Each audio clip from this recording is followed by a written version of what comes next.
വിശുദ്ധ പൗലോസ് ശ്ലീഹ ഫിലിപ്പിയർക്ക് എഴുതിയ ലേഖനത്തിൽ നിന്നുള്ള വായന. 1-ാം അധ്യായം. അഭിവാദനം. യേശുക്രിസ്തുവിൻ്റെ ദാസന്മാരായ പൗലോസും തിമോത്തയോസും ഫിലിപ്പിയിലെ മെത്രാന്മാരും ഡീക്കന്മാരും ഉൾപ്പെടെ യേശുക്രിസ്തുവിലുള്ള സകല വിശുദ്ധർക്കും എഴുതുന്നത്, നമ്മുടെ പിതാവായ ദൈവത്തിൽ നിന്നും കർത്താവായ യേശുക്രിസ്തുവിൽ നിന്നും നിങ്ങൾക്ക് കൃപയും സമാധാനവും. കൃതജ്ഞതയും പ്രാർത്ഥനയും. ഞാൻ നിങ്ങളെ ഓർമ്മിക്കുമ്പോഴെല്ലാം എൻ്റെ ദൈവത്തിന് നന്ദി പറയുന്നു. എപ്പോഴും എൻ്റെ എല്ലാ പ്രാർത്ഥനകളിലും നിങ്ങൾക്കെല്ലാവർക്കും വേണ്ടി സന്തോഷത്തോടെ യാചിക്കുന്നു. ആദ്യ ദിവസം മുതൽ ഇന്നുവരെയും സുവിശേഷ പ്രചാരണത്തിലുള്ള നിങ്ങളുടെ കൂട്ടായ്മയ്ക്ക് ഞാൻ നന്ദി പറയുന്നു. നിങ്ങളിൽ സൽപ്രവൃത്തി ആരംഭിച്ചവൻ യേശുക്രിസ്തുവിൻ്റെ ദിനമാകുമ്പോഴേക്കും അത് പൂർത്തിയാക്കുമെന്ന് എനിക്ക് ബോധ്യമുണ്ട്. നിങ്ങളെ എൻ്റെ ഹൃദയത്തിൽ സംവഹിക്കുന്നതുകൊണ്ട് നിങ്ങളെല്ലാവരെയും കുറിച്ച് ഞാൻ അപ്രകാരം വിചാരിക്കുന്നത് യുക്തമാണ്. കാരണം നിങ്ങളെല്ലാവരും കൃപയിൽ എൻ്റെ പങ്കുകാരാണ്. അതുപോലെ തന്നെ എൻ്റെ ബന്ധനത്തിലും സുവിശേഷ സംരക്ഷണത്തിലും സ്ഥിരീകരണത്തിലും. യേശുക്രിസ്തുവിൻ്റെ വാത്സല്യത്തോടെ നിങ്ങളെല്ലാവരെയും കാണാൻ ഞാൻ എത്രമാത്രം ആഗ്രഹിക്കുന്നുവെന്നതിന് ദൈവം തന്നെ സാക്ഷി. നിങ്ങളുടെ സ്നേഹം ജ്ഞാനത്തിലും എല്ലാ തരത്തിലുമുള്ള വിവേചനാശക്തിയിലും ഉത്തരോത്തരം വർദ്ധിച്ചു വരട്ടെ എന്ന് ഞാൻ പ്രാർത്ഥിക്കുന്നു. അങ്ങനെ ഉത്തമമായവ തിരഞ്ഞെടുക്കാൻ നിങ്ങൾക്ക് കഴിയും. ദൈവത്തിൻ്റെ മഹത്വത്തിനും സ്തുതിക്കും വേണ്ടി യേശുക്രിസ്തുവിലൂടെ ലഭിക്കുന്ന നീതിയുടെ ഫലങ്ങൾ കൊണ്ട് നിറഞ്ഞ് നിങ്ങൾ ക്രിസ്തുവിൻ്റെ ദിനത്തിലേക്ക് നിഷ്കളങ്കരും നിർദോഷരുമായി ഭവിക്കട്ടെ. എനിക്ക് ജീവിതം ക്രിസ്തു. സഹോദരരെ, എനിക്ക് സംഭവിച്ചതെല്ലാം സുവിശേഷത്തിൻ്റെ പുരോഗതിക്ക് കാരണമായെന്ന് നിങ്ങളറിയാൻ ഞാൻ ആഗ്രഹിക്കുന്നു. കാരണം ഞാൻ ക്രിസ്തുവിന് വേണ്ടിയാണ് ബന്ധനസ്ഥനായതെന്ന് പ്രത്തോറിയ മുഴുവനിലും ശേഷം എല്ലാവർക്കും സുവിദിതമാണ്. മിക്ക സഹോദരർക്കും എൻ്റെ ബന്ധനം നിമിത്തം കർത്താവിൽ ആത്മധൈര്യം ലഭിച്ചതുകൊണ്ട് ഭയം കൂടാതെ ദൈവവചനം പ്രസംഗിക്കാൻ അവർ കൂടുതൽ സന്നദ്ധരായിരിക്കുന്നു. ചിലർ അസൂയയും മാത്സര്യവും നിമിത്തം ക്രിസ്തുവിനെ പ്രസംഗിക്കുന്നു. മറ്റു ചിലർ സന്മനസ്സോടെ തന്നെ പ്രസംഗിക്കുന്നു. ഇവർ സ്നേഹത്തിൻ്റെ പേരിലാണ് അങ്ങനെ ചെയ്യുന്നത്. കാരണം സുവിശേഷത്തിൻ്റെ സംരക്ഷണത്തിന് ഞാൻ നിയുക്തനാണെന്ന് അവർക്കറിയാം. ആദ്യത്തെ കൂട്ടർ കക്ഷി മാത്സര്യം മൂലം എൻ്റെ ബന്ധനത്തിൽ എനിക്ക് ദുഃഖം വർദ്ധിപ്പിക്കാമെന്ന് വിചാരിച്ചുകൊണ്ട് ആത്മാർത്ഥത കൂടാതെ ക്രിസ്തുവിനെ പ്രസംഗിക്കുന്നു. എന്നാൽ എന്ത്, ആത്മാർത്ഥതയോടെയാണെങ്കിലും കാപട്യത്തോടെയാണെങ്കിലും എല്ലാ വിധത്തിലും ക്രിസ്തുവാണല്ലോ പ്രസംഗിക്കപ്പെടുന്നത്. ഇതിൽ ഞാൻ സന്തോഷിക്കുന്നു, ഇനി സന്തോഷിക്കുകയും ചെയ്യും. നിങ്ങളുടെ പ്രാർത്ഥന വഴിയും യേശുക്രിസ്തുവിൻ്റെ ആത്മാവിൻ്റെ ദാനത്താലും ഇത് എനിക്ക് മോചനത്തിനായി പരിണമിക്കുമെന്ന് ഞാൻ അറിയുന്നു. ആകയാൽ എനിക്കൊന്നിലും ലജ്ജിക്കേണ്ടി വരികയില്ലെന്നും മറിച്ച് പൂർണ്ണ ധൈര്യത്തോടെ എപ്പോഴും എന്ന പോലെ ഇപ്പോഴും ക്രിസ്തു എൻ്റെ ശരീരത്തിൽ ജീവിതം വഴിയോ മരണം വഴിയോ മഹത്വപ്പെടണമെന്നും എനിക്ക് തീവ്രമായ ആഗ്രഹവും പ്രതീക്ഷയുമുണ്ട്.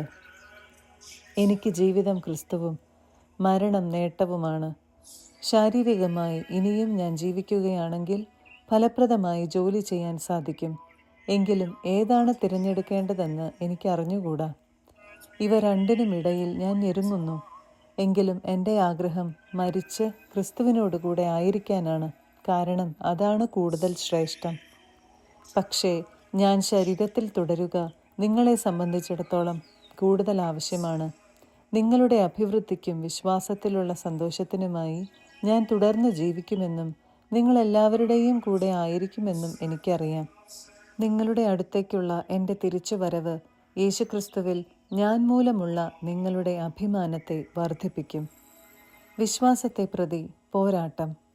ഞാൻ നിങ്ങളെ വന്നു കണ്ടാലും നിങ്ങളിൽ നിന്ന് ദൂരസ്ഥനായിരുന്നാലും നിങ്ങൾ ഒരേ ആത്മാവോടും ഒരേ മനസ്സോടും കൂടെ ഉറച്ചുനിന്ന് സുവിശേഷത്തിലുള്ള വിശ്വാസത്തിനു വേണ്ടി പോരാടുന്നുവെന്ന് നിങ്ങളെക്കുറിച്ച് കേൾക്കുവാൻ തക്കവിധം ക്രിസ്തുവിൻ്റെ സുവിശേഷത്തിന് യോഗ്യമായ രീതിയിൽ നിങ്ങൾ ജീവിക്കണമെന്ന് മാത്രം. നിങ്ങളുടെ എതിരാളികളിൽ നിന്നുണ്ടാകുന്ന യാതൊന്നിനെയും ഭയപ്പെടേണ്ട. ദൈവത്തിൽ നിന്നുള്ള അടയാളമാണത്. അവർക്ക് നാശത്തിൻ്റെയും നിങ്ങൾക്ക് രക്ഷയുടെയും. ക്രിസ്തുവിൽ വിശ്വസിക്കാൻ മാത്രമല്ല അവനു വേണ്ടി സഹിക്കാൻ കൂടിയുള്ള അനുഗ്രഹം അവനെ പ്രതി നിങ്ങൾക്ക് ലഭിച്ചിരിക്കുന്നു. ഒരിക്കൽ ഞാൻ ചെയ്തതായി കണ്ടതും ഇപ്പോൾ ഞാൻ ചെയ്യുന്നതായി നിങ്ങൾ കേൾക്കുന്നതുമായ അതേ പോരാട്ടത്തിൽ തന്നെയാണല്ലോ നിങ്ങളും ഏർപ്പെട്ടിരിക്കുന്നത്. 2-ാം അധ്യായം. തന്നെ തന്നെ ശൂന്യനാക്കിയ ക്രിസ്തു. ആകയാൽ ക്രിസ്തുവിൽ എന്തെങ്കിലും ആശ്വാസമോ സ്നേഹത്തിൽ നിന്നുള്ള സാന്ത്വനമോ ആത്മാവിലുള്ള കൂട്ടായ്മയോ എന്തെങ്കിലും കാരുണ്യമോ അനുകമ്പയോ ഉണ്ടെങ്കിൽ നിങ്ങൾ ഒരേ കാര്യങ്ങൾ ചിന്തിച്ചുകൊണ്ട് ഒരേ സ്നേഹത്തിൽ വർത്തിച്ച് ഒരേ ആത്മാവും ഒരേ അഭിപ്രായവും ഉള്ളവരായി എൻ്റെ സന്തോഷം പൂർണ്ണമാക്കുവിൻ. മാത്സര്യമോ വ്യർത്ഥ അഭിമാനമോ മൂലം നിങ്ങളൊന്നും ചെയ്യരുത്. മറിച്ച് ഓരോരുത്തരും താഴ്മയോടെ മറ്റുള്ളവരെ തങ്ങളെക്കാൾ ശ്രേഷ്ഠരായി കരുതണം. ഓരോരുത്തരും സ്വന്തം താല്പര്യം മാത്രം നോക്കിയാൽ പോരാ, മറിച്ച് മറ്റുള്ളവരുടെ താല്പര്യവും പരിഗണിക്കണം. യേശുക്രിസ്തുവിനുണ്ടായിരുന്ന ഈ മനോഭാവം നിങ്ങളിലും ഉണ്ടാകട്ടെ. ദൈവത്തിൻ്റെ രൂപത്തിലായിരുന്നെങ്കിലും അവൻ ദൈവവുമായുള്ള സമാനത നിലനിർത്തേണ്ട ഒരു കാര്യമായി പരിഗണിച്ചില്ല. തന്നെ തന്നെ ശൂന്യനാക്കിക്കൊണ്ട് ദാസന്റെ രൂപം സ്വീകരിച്ച് മനുഷ്യരുടെ സാദൃശ്യത്തിലായിത്തീർന്ന് ആകൃതിയിൽ മനുഷ്യനെപ്പോലെ കാണപ്പെട്ടു.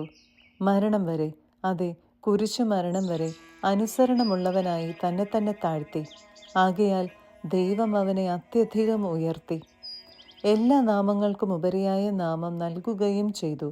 ഇത് യേശുവിൻ്റെ നാമത്തിനു മുൻപിൽ സ്വർഗത്തിലും ഭൂമിയിലും പാതാളത്തിലുമുള്ള സകലരും മുട്ടുകൾ മടക്കുന്നതിനും യേശുക്രിസ്തു കർത്താവാണെന്ന് പിതാവായ ദൈവത്തിൻ്റെ മഹത്വത്തിനായി എല്ലാ നാവുകളും ഏറ്റുപറയുന്നതിനും വേണ്ടിയാണ്. ലോകത്തിൻ്റെ വെളിച്ചം. എൻ്റെ പ്രിയപ്പെട്ടവരെ, നിങ്ങൾ എപ്പോഴും അനുസരണയോടെ വർത്തിച്ചിട്ടുള്ളതുപോലെ എൻ്റെ സാന്നിധ്യത്തിൽ മാത്രമല്ല, ഞാൻ അകന്നിരിക്കുന്ന ഈ സമയത്തും പൂർവാധികം ഭയത്തോടും വിറയലോടും കൂടെ നിങ്ങളുടെ സ്വന്തം രക്ഷയ്ക്കു വേണ്ടി അധ്വാനിക്കുവിൻ.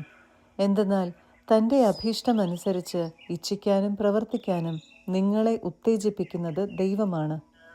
എല്ലാ കാര്യങ്ങളും മുറുമുറുപ്പും തർക്കവും കൂടാതെ ചെയ്യുവിൻ.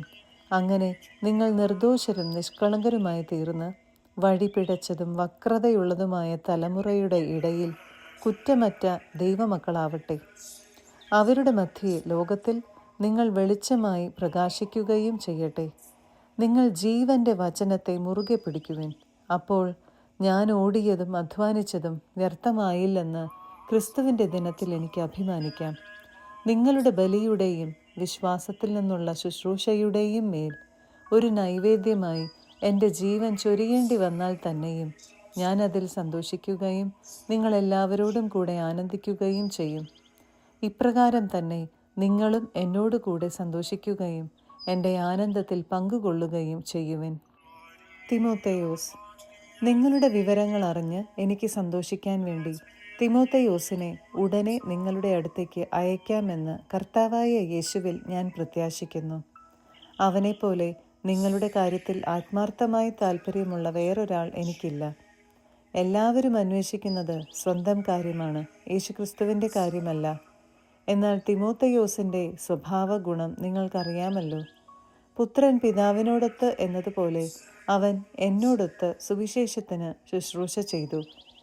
എൻ്റെ കാര്യം എങ്ങനെയാകുമെന്ന് അറിഞ്ഞാൽ ഉടനെ അവനെ അയക്കാമെന്ന് പ്രതീക്ഷിക്കുന്നു. എനിക്ക് വേഗം വരാൻ സാധിക്കുമെന്ന് കർത്താവിൽ ഞാൻ പ്രത്യാശിക്കുന്നു. എപ്പഫ്രോദിത്തോസ്. എൻ്റെ സഹോദരനും സഹപ്രവർത്തകനും സഹയോദ്ധാവും നിങ്ങളുടെ അപ്പസ്തോലനും എൻ്റെ ആവശ്യങ്ങളിൽ ശുശ്രൂഷകനുമായ എപ്പഫ്രോദിത്തോസിനെ നിങ്ങളുടെ അടുത്തേക്ക് അയക്കേണ്ടതാണെന്ന് ഞാൻ കരുതുന്നു. നിങ്ങളെ എല്ലാവരെയും കാണാൻ അവൻ അതീവ തൽപരനാണ്. കൂടാതെ താൻ രോഗിയാണെന്ന് നിങ്ങൾ കേട്ടതിൽ അവൻ വളരെ അസ്വസ്ഥനായിരിക്കുകയുമാണ്. അതെ, അവൻ രോഗബാധിതനായി മരണത്തോളം എത്തി. എങ്കിലും ദൈവം അവനോട് കരുണ കാണിച്ചു.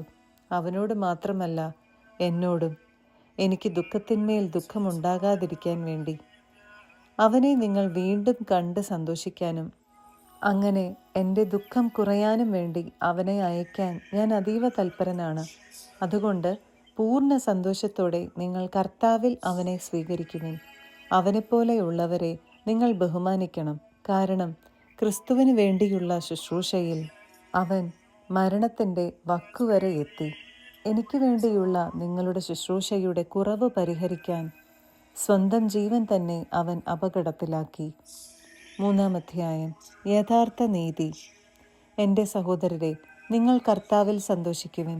ഒരേ കാര്യം വീണ്ടും എഴുതുന്നതിൽ എനിക്ക് മടുപ്പ് തോന്നുന്നില്ല. നിങ്ങൾക്ക് അത് കൂടുതൽ സുരക്ഷിതത്വം നൽകും. നായ്ക്കളെയും തിന്മകൾ പ്രവർത്തിക്കുന്നവരെയും പരിച്ഛേദനവാദികളെയും സൂക്ഷിച്ചുകൊള്ളുവിൻ. നമ്മളാണ് യഥാർത്ഥ പരിച്ഛേദിതർ. ദൈവത്തെ ആത്മാവിൽ ആരാധിക്കുകയും യേശുക്രിസ്തുവിൽ അഭിമാനം കൊള്ളുകയും ജഡത്തിൽ ശരണം വയ്ക്കാതിരിക്കുകയും ചെയ്യുന്ന നമ്മൾ.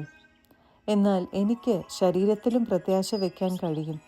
ശരീരത്തിൽ പ്രത്യാശയുണ്ട് എന്ന് വിചാരിക്കുന്ന ആരെയുംക്കാൾ കൂടുതലായി അതിനുള്ള അവകാശം എനിക്കുണ്ട്. കാരണം 8-ാം ദിവസം പരിച്ഛേദനം ചെയ്യപ്പെട്ടവനാണ് ഞാൻ.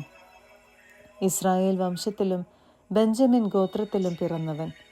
ഹെബ്രായരിൽ നിന്ന് ജനിച്ച ഹെബ്രായൻ, നിയമപ്രകാരം ഫരിസേയൻ, തീക്ഷ്ണത കൊണ്ട് സഭയെ പീഡിപ്പിച്ചവൻ, നീതിയുടെ കാര്യത്തിൽ നിയമത്തിന് മുൻപിൽ കുറ്റമില്ലാത്തവൻ. എന്നാൽ എനിക്ക് ലാഭമായിരുന്ന ഇവയെല്ലാം ക്രിസ്തുവിനെ പ്രതി നഷ്ടമായി ഞാൻ കണക്കാക്കി. ഇവ മാത്രമല്ല, എൻ്റെ കർത്താവായ യേശുക്രിസ്തുവിനെ പറ്റിയുള്ള ജ്ഞാനം കൂടുതൽ വിലയുള്ളതാകയാൽ സർവവും നഷ്ടമായി തന്നെ ഞാൻ പരിഗണിക്കുന്നു. അവനെ പ്രതി ഞാൻ സകലവും നഷ്ടപ്പെടുത്തുകയും ഉച്ഛിഷ്ടം പോലെ കരുതുകയുമാണ്. ഇത് ക്രിസ്തുവിനെ നേടുന്നതിനും അവനോടുകൂടെ ഒന്നായി കാണപ്പെടുന്നതിനും വേണ്ടിയത്രേ. എനിക്ക് നിയമത്തിൽ നിന്ന് ലഭിക്കുന്ന നീതിയല്ല ഉള്ളത്, പിന്നെയോ ക്രിസ്തുവിലുള്ള വിശ്വാസം വഴി ലഭിക്കുന്ന നീതിയാണ്. അതായത് വിശ്വാസത്തെ ആസ്പദമാക്കി ദൈവത്തിൽ നിന്നുള്ള നീതി. അത് അവനെയും അവൻ്റെ പുനരുത്ഥാനത്തിൻ്റെ ശക്തിയെയും ഞാൻ അറിയുന്നതിനും അവൻ്റെ സഹനത്തിൽ പങ്കുചേരുന്നതിനും അവൻ്റെ മരണത്തോട് താതാത്മ്യപ്പെടുന്നതിനും വേണ്ടിയാണ്. അങ്ങനെ മരിച്ചവരിൽ നിന്നുള്ള ഉയർപ്പ് പ്രാപിക്കാമെന്ന് ഞാൻ പ്രതീക്ഷിക്കുന്നു. ലക്ഷ്യത്തിലേക്ക്. ഇത് എനിക്ക് കിട്ടിക്കഴിഞ്ഞെന്നോ ഞാൻ പരിപൂർണനായെന്നോ അർത്ഥമില്ല. ഇത് സ്വന്തമാക്കാൻ വേണ്ടി ഞാൻ തീവ്രമായി പരിശ്രമിക്കുകയാണ്. യേശുക്രിസ്തു എന്നെ സ്വന്തമാക്കിയിരിക്കുന്നു. സഹോദരരെ, ഞാൻ തന്നെ ഇനിയും ഇത് സ്വന്തമാക്കി എന്ന് കരുതുന്നില്ല. എന്നാൽ ഒരു കാര്യം ഞാൻ ചെയ്യുന്നു. എൻ്റെ പിന്നിലുള്ളവയെ വിസ്മരിച്ചിട്ട് മുൻപിലുള്ളവയെ ലക്ഷ്യമാക്കി ഞാൻ മുന്നേറുന്നു. യേശുക്രിസ്തുവിലൂടെ ഉന്നതത്തിലേക്കുള്ള ദൈവത്തിൻ്റെ വിളിയാകുന്ന സമ്മാനത്തിനു വേണ്ടി ഞാൻ ലക്ഷ്യത്തിലേക്ക് പ്രയാണം ചെയ്യുന്നു. അതിനാൽ നമ്മിൽ പൂർണ്ണത പ്രാപിച്ചവർ ഇങ്ങനെ തന്നെ ആഗ്രഹിക്കട്ടെ. ആരെങ്കിലും ഏതെങ്കിലും കാര്യത്തിൽ ഭിന്നമായി ചിന്തിക്കുന്നെങ്കിൽ ദൈവം നിങ്ങൾക്ക് അത് വ്യക്തമാക്കി തരും. എന്നാൽ നേടിയെടുത്തതിനെ മുറുകെ പിടിച്ചുകൊണ്ട് തന്നെയാവണം നമ്മുടെ പ്രവർത്തനം. സഹോദരരെ, നിങ്ങൾ എന്നെ അനുകരിക്കുന്നവരോട് കൂടെ ചേരുവിൻ. ഞങ്ങളുടെ മാതൃക അനുസരിച്ച് ജീവിക്കുന്നവരെ കണ്ടുപഠിക്കുവിൻ. എന്നാൽ പലരും ക്രിസ്തുവിൻ്റെ കുരിശിൻ്റെ ശത്രുക്കളായി ജീവിക്കുന്നുവെന്ന് പലപ്പോഴും നിങ്ങളോട് ഞാൻ പറഞ്ഞിട്ടുള്ളത് തന്നെ ഇപ്പോൾ കണ്ണീരോടെ ആവർത്തിക്കുന്നു. നാശമാണ് അവരുടെ അവസാനം, ഉദരമാണ് അവരുടെ ദൈവം. ലജ്ജാകരമായതിൽ അവരഭിമാനം കൊള്ളുന്നു, ഭൗമികമായത് മാത്രം അവർ ചിന്തിക്കുന്നു. എന്നാൽ നമ്മുടെ പൗരത്വം സ്വർഗത്തിലാണ്. അവിടെ നിന്ന് ഒരു രക്ഷകനെ, കർത്താവായ യേശുക്രിസ്തുവിനെ നാം കാത്തിരിക്കുന്നു. സകലത്തെയും തനിക്ക് കീഴ്പ്പെടുത്താൻ കഴിയുന്ന ശക്തി വഴി അവൻ നമ്മുടെ ദുർബല ശരീരത്തെ തൻ്റെ മഹത്വമുള്ള ശരീരം പോലെ രൂപാന്തരപ്പെടുത്തും. 4-ാം അധ്യായം. ആകയാൽ പ്രിയപ്പെട്ടവരെ, ഞാൻ കാണാൻ ആഗ്രഹിക്കുന്ന എൻ്റെ സന്തോഷവും കിരീടവുമായ വത്സല സഹോദരരെ, നിങ്ങൾ കർത്താവിൽ ഉറച്ചു നിൽക്കുവിൻ. ഉപദേശങ്ങൾ. കർത്താവിൽ ഏക മനസ്സോടെ ഇരിക്കാൻ ഞാൻ എവോദിയായോടും സിന്ധിക്കയോടും അഭ്യർത്ഥിക്കുന്നു. കൂടാതെ എൻ്റെ ആത്മസുഹൃത്തെ ക്ലെമൻറ്റിനോടും എൻ്റെ മറ്റു സഹപ്രവർത്തകരോടും കൂടെ സുവിശേഷത്തിനു വേണ്ടി എന്നോടൊപ്പം പ്രയത്നിച്ച ആ സ്ത്രീകളെ സഹായിക്കണമെന്ന് ഞാൻ നിന്നോട് അഭ്യർത്ഥിക്കുന്നു. അവരുടെ നാമം ജീവൻ്റെ പുസ്തകത്തിലുണ്ട്. നിങ്ങൾ എപ്പോഴും നമ്മുടെ കർത്താവിൽ സന്തോഷിക്കുവിൻ. ഞാൻ വീണ്ടും പറയുന്നു, നിങ്ങൾ സന്തോഷിക്കുവിൻ. നിങ്ങളുടെ ക്ഷമാശീലം എല്ലാവരും അറിയട്ടെ. കർത്താവ് അടുത്തെത്തിയിരിക്കുന്നു. ഒന്നിനെക്കുറിച്ചും ആകുലരാകേണ്ട. പ്രാർത്ഥനയിലൂടെയും അപേക്ഷയിലൂടെയും കൃതജ്ഞതാ സ്തോത്രങ്ങളോടെ നിങ്ങളുടെ യാചനകൾ ദൈവസന്നിധിയിൽ അർപ്പിക്കുവിൻ. അപ്പോൾ നമ്മുടെ എല്ലാ ധാരണയെയും അതിലംഘിക്കുന്ന ദൈവത്തിൻ്റെ സമാധാനം നിങ്ങളുടെ ഹൃദയങ്ങളെയും ചിന്തകളെയും യേശുക്രിസ്തുവിൽ കാത്തുകൊള്ളും.